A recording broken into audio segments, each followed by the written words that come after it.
Solo levelling season 2 का episode number 5 आ गया है। ये एपिसोड बिल्कुल वहीं से शुरू होता है जहां पिछला एपिसोड खत्म हुआ था। जिनू अब लेवल अप करना चाहता है, इसलिए वो माइनिंग टीम के साथ काम करने लगता है। अब वो एक ए रैंक डेंजन बॉस के पास जाने ही वाला होता है, तभी चाहिन उसे देख लेती है और कहती है, तुम यहाँ पर कर क्या रहे हो? मैं दोबारा नहीं बोलूंगी। और अब आगे जिनू शॉक हो जाता है। उसे पता ही नहीं चलता कि चाहिन कब उसके पीछे आ गई। जिनू बोलता है कि मैं भटक गया था। चाहिन कहती है ये डेंजन बॉस का कमरा है, अगर डेंजन बॉस जाग गया तो माइनिंग टीम खतरे में आ जाएगी। तो जिनू सॉरी बोलकर निकलने लगता है, लेकिन जब जिनू उसके पास से गुजरता है तो चाहिन का दिल जोर से धड़कने लगता है और चाहिन को पहली नजर में जिनू से प्यार हो जाता है। दोस्तों, आपने एक बात नोटिस की होगी, चाहिन अपने मुंह पर हमेशा रुमाल क्यों रखती है? तो दोस्तों नहीं पता तो सुनो, चाहिन के पास एक स्पेशल एबिलिटी है जिससे दूसरे हंटर से बदबू आती है। लेकिन जब चाहिन जिनू को सूंघती है तो उससे बदबू नहीं आती। जिनू कंफ्यूज होकर पूछता है, तुम कर क्या रहे हो? तो चाहिन पूछती है, तुम श्योर हो कि तुम एक हंटर हो? जिनू हाँ कहता है। चाहिन उसका आईडी कार्ड देखकर कंफर्म करती है, नाम और रैंक देख लेती है। तो फिर चाहिन कहती है, ठीक है तुम जा सकते हो, लेकिन ध्यान रखना फिर से मत भटकना।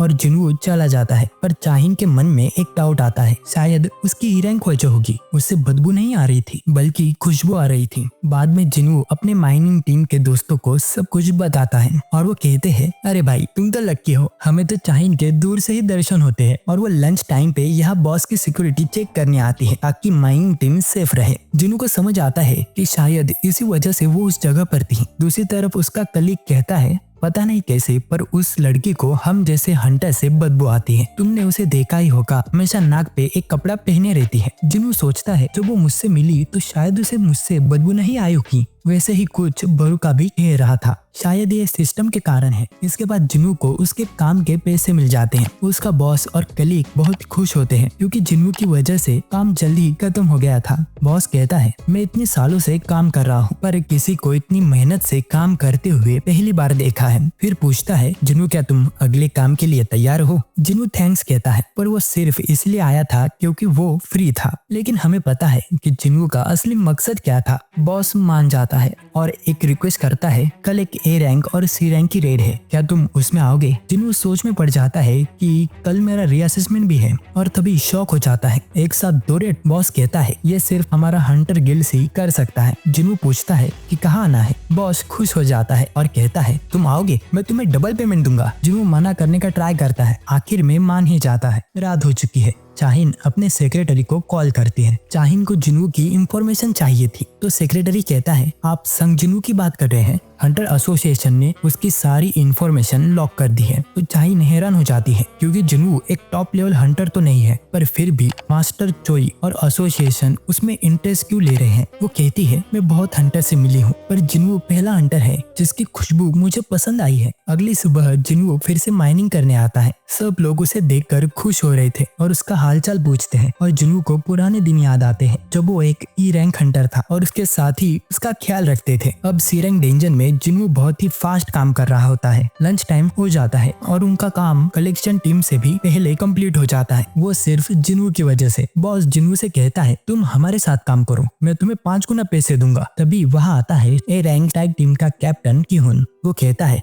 हमें माइनिंग टीम से एक आदमी चाहिए जो हमारा सामान उठा सके। बॉस कहता है कि कलेक्शन टीम से कोई ले लो, पर किहुन कहता है कि वहाँ सब मना कर चुके हैं। वहाँ पर सभी लोग डरे हुए थे क्योंकि ए रैंक डेंजन में जाना मतलब मौत के मुंह में जाना। किहुन कहता है, तुम्हें खतरे का मुआवजा भी मिलेगा, पर फिर भी कोई भी तैयार नहीं होता। तभी अचानक से जिनू कहता है, मैं चलूंगा। बॉस जिनू से कहता है, पागल मत बनो, जिंदा नहीं रहोगे तो पैसों का क्या करोगे? जिनू कहता है, मेरी चिंता मत करो, मैं इतना भी कमजोर नहीं हूँ। किहुन पूछता है कि तुम्हारी रैंक क्या है? बॉस कहते हैं ई रैंक। तो किहुन कहता है, तो अब ये काम यही करेगा। फिर किहुन जिनू से कहता है, मैं हूँ किहुन संग, स्ट्राइक टीम का कैप्टन। और फिर जिनू कहता है, मैं हूँ जिनू संग। और फिर हम देखते हैं कि स्ट्राइक टीम में 6 ए रैंक के और 3 बी रैंक के हंटर्स हैं और फिर सब लोग अंदर चले जाते हैं। जिनू सबसे पीछे था, उसे वैसे ही अजीब सा एहसास हो रहा था जैसे उसने रेड गेट में महसूस किया था। स्ट्राइक टीम की हीलर जिनू से कहती है, घबराना मत, कैप्टन किहुन और बाकी सब बहुत ही स्ट्रॉन्ग है, जब तक तुम भागोगे नहीं तो तुम पर कोई मैजिक बेस्ड अटैक नहीं करेगा।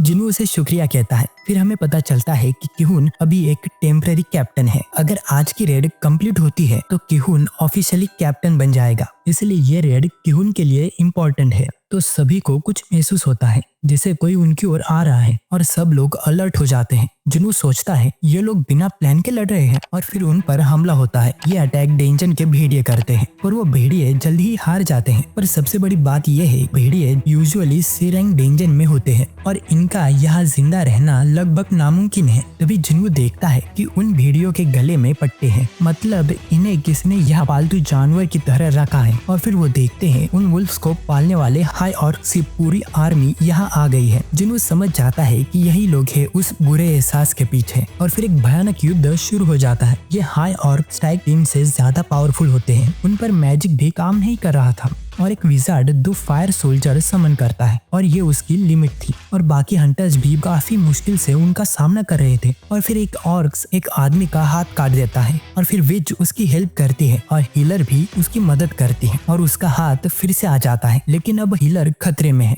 और हम देखते हैं कि जुनू गायब है और यहाँ पर हीलर बच जाती है। उसे बचाने वाला कोई और नहीं हमारा जुनू होता है। उसने स्टेल्थ मोड यूज किया था जिससे कोई उसे देख न सके। जुनू हाई ऑर्क्स को चोट पहुंचाता है, किसी का हाथ तो किसी का पैर काट कर उनकी स्पीड स्लो कर देता है। फिर स्ट्राइक टीम उन्हें आसानी से मार देती है और देखते ही देखते सभी ऑर्क्स मारे जाते हैं। स्ट्राइक टीम हैरान हो जाती है क्योंकि हाई ऑर्क की स्पीड अचानक से स्लो हो गई थी। क्यों उसके जादूगर से पूछता है क्या ये सब तुमने किया? तो विच कहती है नहीं, मैं ऐसा मैजिक नहीं यूज कर सकती। सब लोग सोच रहे होते हैं कि ऊपर वालों ने उनकी मदद की है, लेकिन असली खेल तो जुनू का था। ये बात सिर्फ एक लड़की को पता चलती है, लेकिन वो अब ये किसी को नहीं बताएगी क्योंकि जुनू ने उनकी जान बचाई थी। और अब स्ट्राइक टीम के लोग वापस जाना चाहते हैं क्योंकि अब उन्हें लगता है कि ये काम उनके बस का नहीं है। उन्हें और हीलर्स और विजार्ड्स की जरूरत है। वो लोग ये बात किहुन को बताते हैं। किहुन सोच रहा होता है। जुनू सोचता है कि किहुन इस डेंजन को कंप्लीट करना चाहता है, पर वो होशियार होगा तो वापस चलेगा और किहुन वापस चलने के लिए मान जाता है और सब लोग रिलीफ फील करते हैं। उन्हें लगा था कि किहुन वापस जाने के लिए नहीं मानेगा, पर किहुन कहता है मैं इतना भी बड़ा बेवकूफ नहीं हूँ कि तुम लोगों को खतरे में डालूं। और इसके बाद सभी हैरान हो जाते हैं क्योंकि पोर्टल पर किसी ने स्पेल कास्ट किया था। अब कोई भी बाहर नहीं जा सकता और सब लोग एक ऑरा फील करते हैं जो बहुत ही खौफनाक था और विजार्ड्स जल्दी से उस स्पेल को न्यूट्रलाइज करने लगते हैं। पर तभी उस स्पेल का कर्स उन पर लग जाता है। किहुन हीलर को बुलाता है और पीछे देखता है जहाँ हाई ऑर्क्स की एक बड़ी आर्मी आ गई होती है। तभी हाई ऑर्क्स का लीडर सामने आता है और किहुन उसके सामने जाता है और फिर हम देखते हैं कि उस ऑर्क के दिमाग में कुछ केमिकल लोचा होता है और उसका लीडर करगलगन उसे कंट्रोल करता है और कहता है सुनो इंसानों, मैं तुम सभी से मिलना चाहता हूँ और ये पोर्टल भी मैंने ही बंद किया है। किहुन पूछता है तुमसे ज्यादा स्ट्रॉन्ग कोई और भी है यहाँ पर? करगलगन कहता है तुम्हें क्या लगता है मुझसे ज्यादा कोई और स्ट्रॉन्ग रहेगा? और क्या सोचा तुम लोगों ने? यहाँ रुक कर मेरे आर्मी के हाथों मरना चाहते हो या मेरे पास आओगे? अब स्ट्राइक टीम डिसाइड करती है कि वो करगलगन के पास जाएंगे। किहुन जुनू से कहता है जब डेंजन बॉस सामने आएगा तो हम उस पर हमला कर देंगे और तुम अपनी जान बचाकर यहाँ से भाग जाना और फिर स्ट्राइक टीम को इसके बारे में बता देना। हीलर भी जुनू को अपनी वसीयत देती है, ये मेरे परिवार को दे देना। वो कहती है हमारा काम है कि हम लोगों के लिए हमारी जान दे दे, पर तुम्हें ऐसे करने की कोई जरूरत नहीं है। जुनू वो वसीयत ले लेता है। उसके दिमाग में डबल डेंजन वाली बातें याद आती हैं, जहाँ सबने उसे मरने के लिए छोड़ दिया था, लेकिन यहाँ पर सब अलग था। और दूसरी तरफ हम देखते हैं कि चाहिन जुनू को ढूंढते हुए पोर्टल के पास आ जाती है। माइनिंग टीम का बॉस बताता है जुनू तो स्ट्राइक टीम के साथ गेट के अंदर गया है। फिर हम देखते हैं कि गेट के अंदर जुनू और सभी लोग एक बड़े महल में पहुंच जाते हैं जहां हाई ओरुस की बड़ी आर्मी होती है और उनके सामने होता है हाई ओरुस का लीडर और कालिके का भतीजा करगलगन। वो कहता है तुम्हारा स्वागत है इंसानी कीड़ों। और यहीं पे आज का एपिसोड खत्म होता है। दोस्तों अगर आपको आज का एक्सप्लेनेशन पसंद आया हो तो कमेंट करके जरूर बताना। चैनल को लाइक और सब्सक्राइब कर देना जिससे मैं इसका नेक्स्ट पार्ट जल्दी से ला सकूं। तो मिलते हैं अगले एपिसोड में, तब तक के लिए धन्यवाद।